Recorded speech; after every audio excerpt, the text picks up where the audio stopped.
मेरी तो दिली ख्वाहिश थी कि मैं नादिया की शादी जीशान से कराऊं। अगर आप उसे यकीन दिलाने में कामयाब हो भी गए कि आप उसके बाप के कातिल नहीं हैं, तब भी उसका दिल आपके बारे में कभी साफ नहीं होगा। तुम्हारा भांजा कातिल है, बस मुझे सिर्फ उसके खिलाफ ठोस सबूत मिलने की देर है। आज के बाद इस घर में जो काम भी होगा सिकंदर भाई से पूछ कर होगा। बात खुलने से तो बेहतर है कि मुराद को जेल हो जाए। मुझे तो लगता है कि जीशान और ईमान अब भी साथ ही होंगे। आलिया भाभी ने तो खामखा की खप डाली हुई है। हाँ समीना, ये तो तुम ठीक कह रही हो। अपनी जबानी ये बात करते हुए मुझे कुछ अजीब सा लग रहा है, मगर दिल की बात को जबान तो देनी चाहिए ना। अरे हाँ हाँ समीना, कहो क्या कहना चाहती हो। देखो ना भाभी, मैं जवान बेटी की माँ हूँ, मुझे उसकी शादी के बारे में भी तो सोचना है ना। हाँ समीना, ये तो हर माँ की ख्वाहिश होती है और ख्वाब भी। मेरी तो शदीद ख्वाहिश थी कि नादिया की शादी कैसर से हो, मगर इस तरह तो आपका नुकसान हो जाएगा। नुकसान? वो कैसे? तुम कहना क्या चाहती हो? अगर नादिया की शादी कैसर से कर दी जाए तो फिर आलिया भाभी ईमान की शादी जीशान से कर देंगी, क्योंकि कमर भाई की ये ख्वाहिश थी कि ईमान की शादी कैसर या जीशान दोनों में से किसी एक के साथ हो। यही तो प्रॉब्लम है। मैं कैसर और सिकंदर से बात करके देखती हूँ, लेकिन मुझे नहीं लगता कि वो दोनों इस बात पर राजी होंगे। हाँ मैं जानती हूँ, इसीलिए तो बात कर रही हूँ। तुम सिकंदर भाई से कहकर नादिया की शादी जीशान से करा दो, फिर आलिया भाभी को ईमान की शादी कैसर से करना पड़ेगी। बात तो तुमने बहुत अच्छी की है, बस सिकंदर को घर का सरबराह बनने दो, फिर देखना मैं जीशान की शादी कैसे नादिया से करवाती हूँ।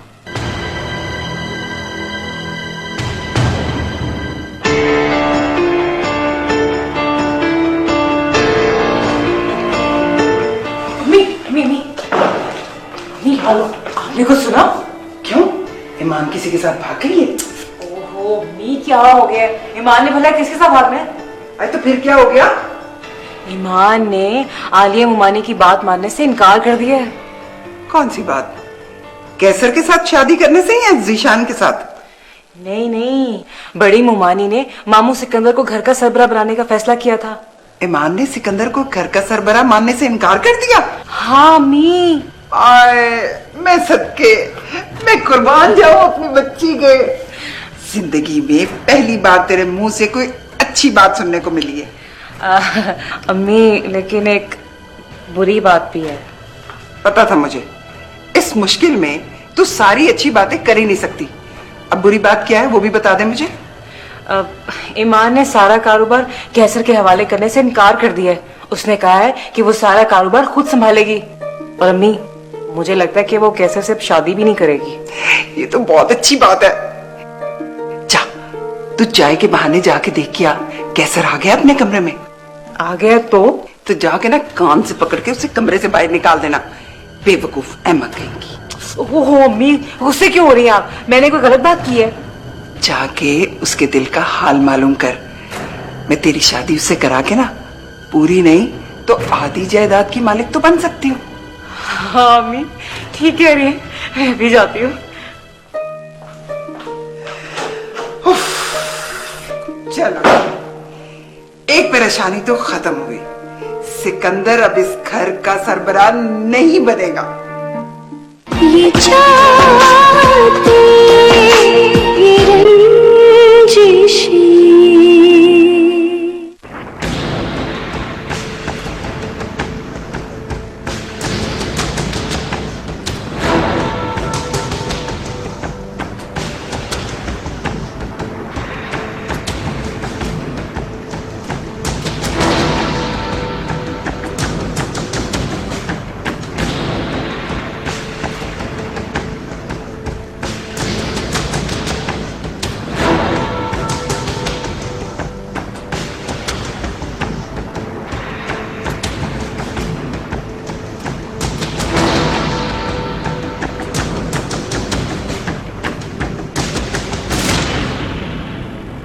क्या हुआ सिकंदर?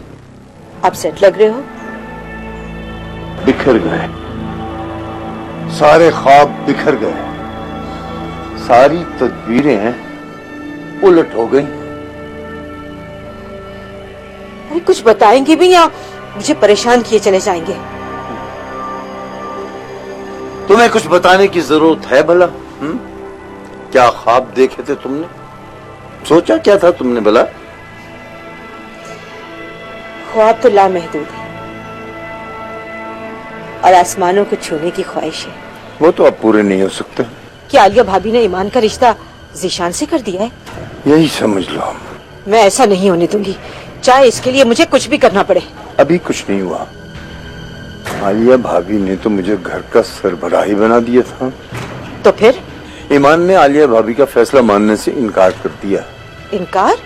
सिर्फ इनकार ही नहीं समरीन बेगम, ईमान ने कमर भाई की कुर्सी पर बैठकर बिजनेस संभालने का फैसला भी सुना दिया। अब क्या होगा सिकंदर? सब कुछ हमारे हाथ से निकल गया है। मायूस लोगों के हाथ कुछ नहीं आता और मैं अभी मायूस नहीं हूँ। अब उम्मीद क्या रह गई है? तुमने अभी कोई रिएक्शन नहीं देना और सबको ये जाहिर करना है कि जो भी फैसला हुआ है हमने वो दिल से मान लिया है। लेकिन सिकंदर, जब तक कैसर की शादी ईमान से नहीं हो जाती ना, तब तक कोई लेकिन वेकिन नहीं ना। आपको अभी उम्मीद है? उम्मीद? हाँ, ये तो कैसर पर डिपेंड करता है कि वो हमारी नाउम्मीदी को किस तरह उम्मीद में बदल देता है। Depends on him.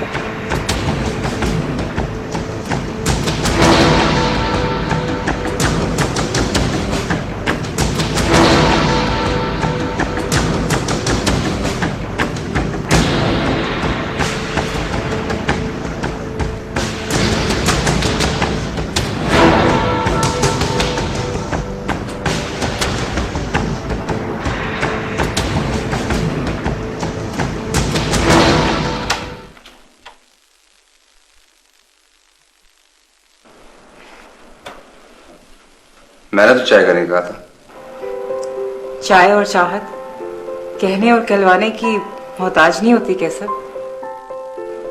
इसका अंदाजा तो इंसान को खुद लगा लेना चाहिए कि किसको चाय की तलब है और किसको चाहत की। अरे वाह, बड़ी फिलॉसफी आ गई है तुम्हारी बातों में। ये चाय का नहीं, चाहत का कमाल है। चाहत? तो क्या तुम्हें किसी से मोहब्बत हो गई क्या? तुम अभी पूछते फिरते हो, तुम्हें नहीं पता क्या? मुझे क्या पता। हाय हाय, हम मर गए और उन्हें पता ही नहीं। सदके जाऊं मैं तुम्हारी लापरवाहियों के। ओह, तो गया तुम्हारी सुई अभी तक वहीं अटकी हुई है। मैं तो समझा था कि शायद तुम्हें कोई और पसंद आ गया। हाँ, तो क्या मैं झूठ बोल रही हूँ? मैं कोई घड़ी की सुई थोड़ी हूँ जो लम्हा लम्हा हिंद से बदलती रहूं। देखो नदिया, बिला वजह अपना वक्त जाया मत करो। लम्हे कभी लौट कर वापस नहीं आते और वैसे भी एक तरफा मोहब्बत ज़हनी फतूर के सिवा कुछ नहीं होती। मोहब्बत 5 भी नहीं हुआ करती। मैं अपनी मोहब्बत से तुम्हारे दिल में मोहब्बत पैदा कर लूंगी। हाँ, मेरे दिल में तो मोहब्बत पैदा हो चुकी है, मगर वो तुम्हारे लिए नहीं। तो फिर किसके लिए? मैं ईमान से मोहब्बत करता हूं, उसे पसंद करता हूं और उसी से शादी करूंगा। ईमान से? ये रखिए चाय, पी लेना।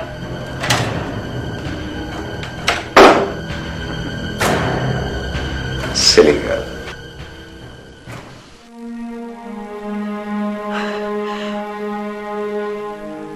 आपने सुना कमर, आपकी बेटी ने आपके जाने के बाद मेरे साथ क्या किया?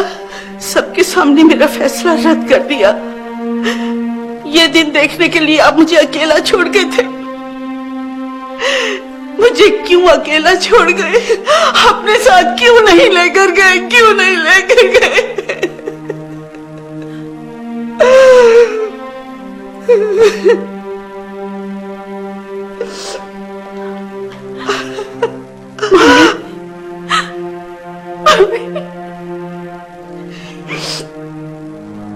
आंसू बहाने का क्या फायदा जब सबके सामने तुमने मेरा फैसला ही रद्द कर दिया।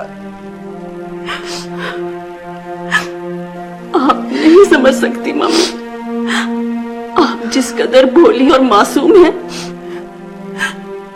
लोग उससे कहीं ज्यादा होशियार और चालाक हैं। इसलिए मुझे आपका फैसला पसंद नहीं आया। ऐसा क्या गलत फैसला कर दिया था मैंने? ये तो वक्त साबित करेगा, लेकिन मैं आपके अलावा किसी का हुक्म नहीं मान सकती। मेरी बात समझने की कोशिश करो ईमान, प्लीज। सॉरी मम्मी, मैं आपके अलावा किसी का हुक्म नहीं मान सकती। इस घर पे किसी और की हुक्मरानी नहीं हो सकती। मैं इस बात में कॉम्प्रोमाइज नहीं कर सकती मम्मी। पापा, आप ही समझाए ना मम्मी को, ये नहीं मेरी बात सुनती। समझाए ना पापा, समझाए। सोच लो, कल फिर तुम माँ का कोई हुक्म मानने से इनकार कर दोगे। नहीं मम्मी, वो दिन मेरी जिंदगी का आखिरी दिन होगा।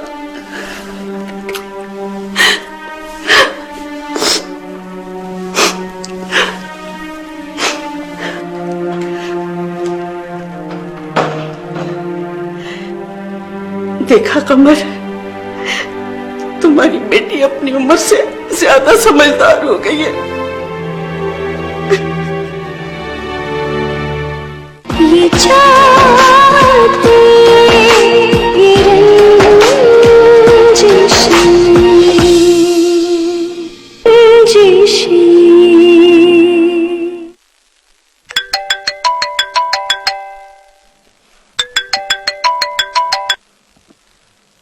मुबारक हो कलीम, बहुत बड़ी खबर है। क्या वो लोग तुम्हें जायदाद में हिस्सा देने के लिए तैयार हो गए हैं? अभी कहाँ, पर मेरे लिए तो सबसे बड़ी और अच्छी खबर यही हो सकती है। तुम बहुत बेसब्रे हो कलीम। तुम चाहते हो कि सब कुछ फौरन तुम्हारे हाथ में आ जाए। जिंदगी तो गुजर गई सब्र करते करते, और अब कितना सब्र करूं मैं?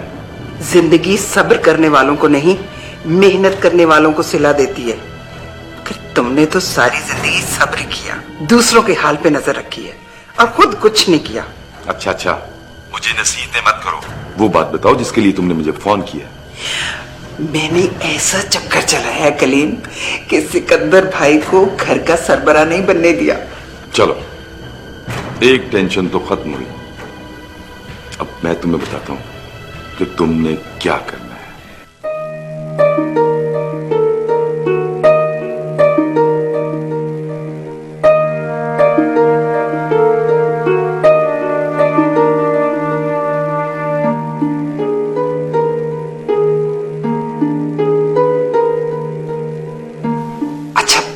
ठीक है कलीम, तुम फिक्र ना करो, सब कुछ ऐसा ही होगा। मैं बंद करती हूँ, खुदा हाफिज।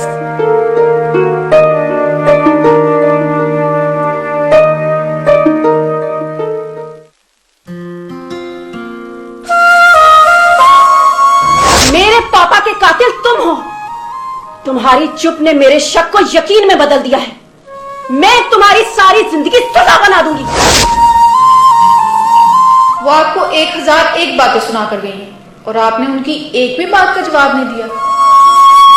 मैं उसे कैसे समझाता नौशी, जिसे बरसों ख्याल के शीशे से तराशा है मैंने।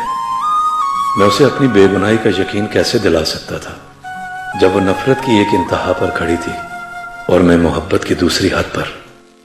उसे मेरी खामोशी पर गुस्सा आ रहा था और मुझे उसके गुस्से पे प्यार आ रहा था। वो गुस्से से बोले जा रही थी और मैं मोहब्बत से उसे देखे जा रहा था। बोलने से उसका गुस्सा निकला या नहीं मैं नहीं जानता। उसे देखने से मुझे नई जिंदगी मिल गई है। वो जिंदगी जिसका इंतजार कई सालों से कर रहा था मैं।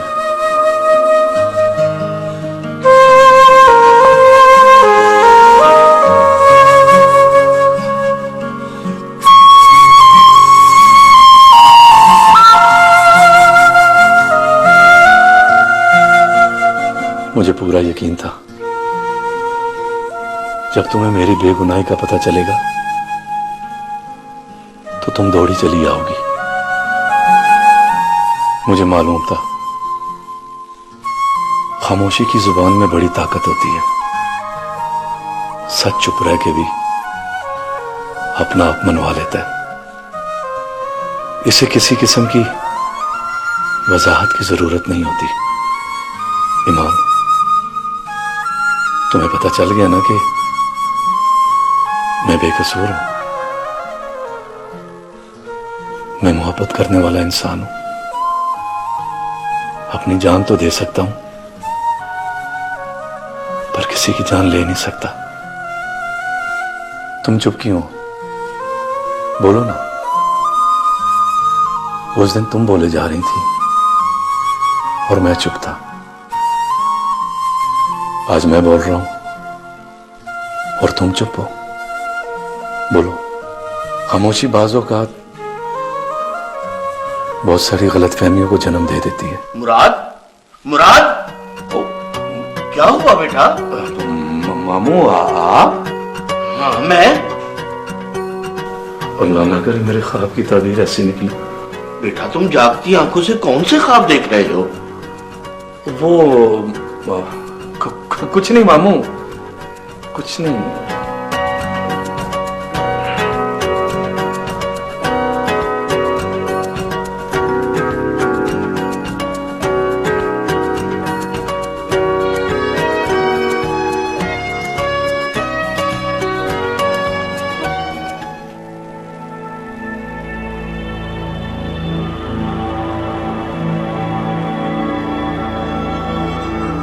न जाने ऐसी कौन सी बात हो गई। मुराद आज घर बहुत परेशान लौटा है। खुदा खैर करे।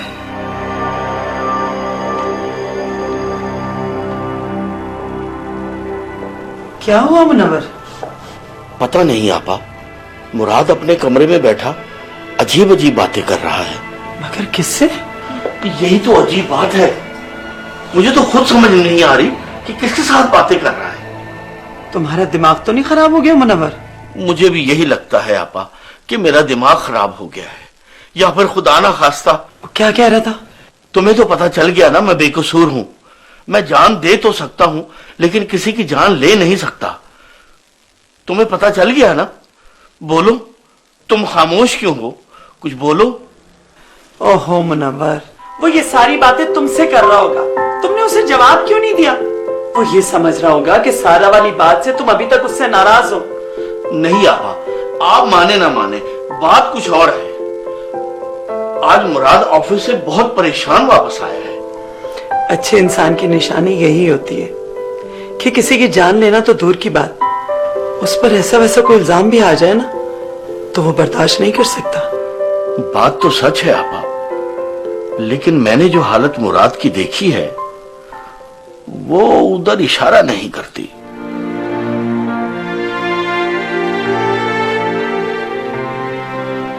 इसके अलावा क्या बात हो सकती है? मुराद ये भी कह रहा था कि अल्लाह ना करे मेरे ख्वाब की ताबीर ऐसी हो। ख्वाब? लेकिन इन हालात में कौन सा ख्वाब देख सकता है वो?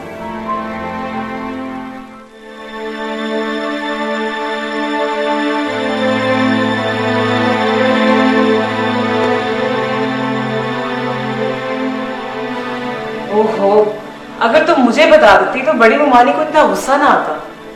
उस वक्त नहीं बता सकती थी। तो अब बता दो। अच्छा, मुराद ने क्या किया? बहुत ही ढीठ किस्म का इंसान है। क्यों?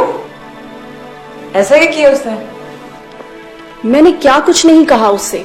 कोई और होता तो लड़ पड़ता मुझसे, मगर मेरी किसी बात का जरा असर नहीं हुआ उस पे। है? आगे से वो कुछ नहीं बोला? अपनी सफाई में कुछ तो कहा होगा उसने। नहीं, अपनी सफाई में उसके पास कुछ कहने को होता तो वो कहता ना। ये कैसे हो सकता है ईमान?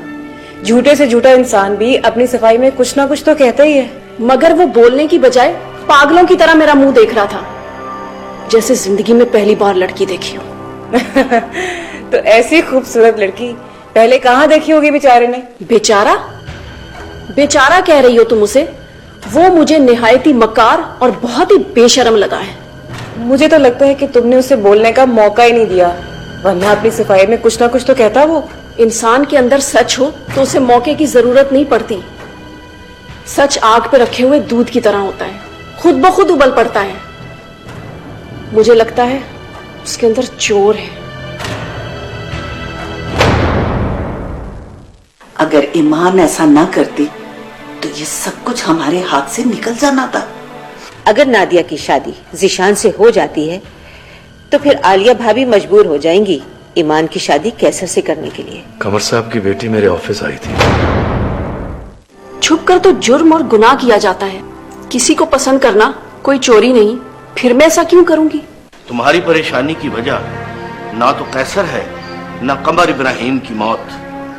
मुझे यकीन है ईमान बिजनेस को संभाल लेगी। ये ना हो हम एक बार फिर उसी घर की दहलीज। कभी बनाए कभी मिटाए कभी हंसाए